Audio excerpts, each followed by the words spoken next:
কোনো অবজেক্টের ভিউ আমরা কিভাবে দেখব এটা নির্ধারণ করার জন্য আমরা প্রথমে একটি অবজেক্ট তৈরি করি।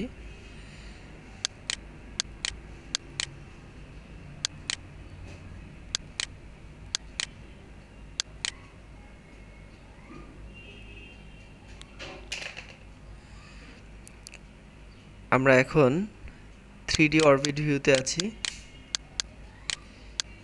এই অবজেক্টটিকে আমরা বিভিন্ন ভিউতে দেখতে পারি। তো এই জন্য আমরা এখানে প্রথমে এই টুলবারে গিয়ে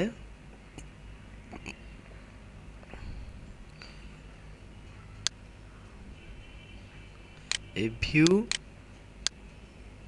ভিউ টুলবারটি বা ভিউ উইন্ডোটি অ্যাক্টিভ করব।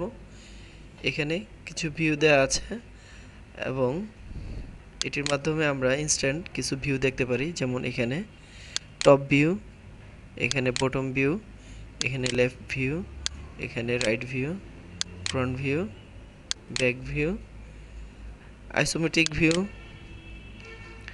এসি আইসোমেট্রিক ভিউ, এখানে বিভিন্ন ভিউ দেখতে পারি এবং ইচ্ছে মতো আমরা ক্যামেরা ভিউ নিয়েও আমরা এখানে দেখতে পারি। এবং আমরা এখানে এই ভিউতে গিয়ে 3D ভিউ পয়েন্টসে গিয়ে আমরা ইচ্ছে মতো আমরা বিভিন্ন অ্যাঙ্গেল দিয়ে এখানে ভিউ দেখতে পারি। আমরা এখন 315 ডিগ্রি অ্যাঙ্গেলে দেখছি। আমরা যদি এটিকে 200 ডিগ্রি অ্যাঙ্গেলে দেই তাহলে কি দাঁড়াচ্ছে দেখা যায় যে এই অ্যাঙ্গেলে চলে আসছে। তো আমরা যে কোনো অবজেক্টের ইচ্ছে মতো যে কোনো ভিউতে আমরা এটা দেখতে পারি এবং 3D অরবিটে গেলে আমরা এটাকে ইচ্ছে মতো ঘুরিয়ে আমাদের অবজেক্টটিকে দেখতে পারি।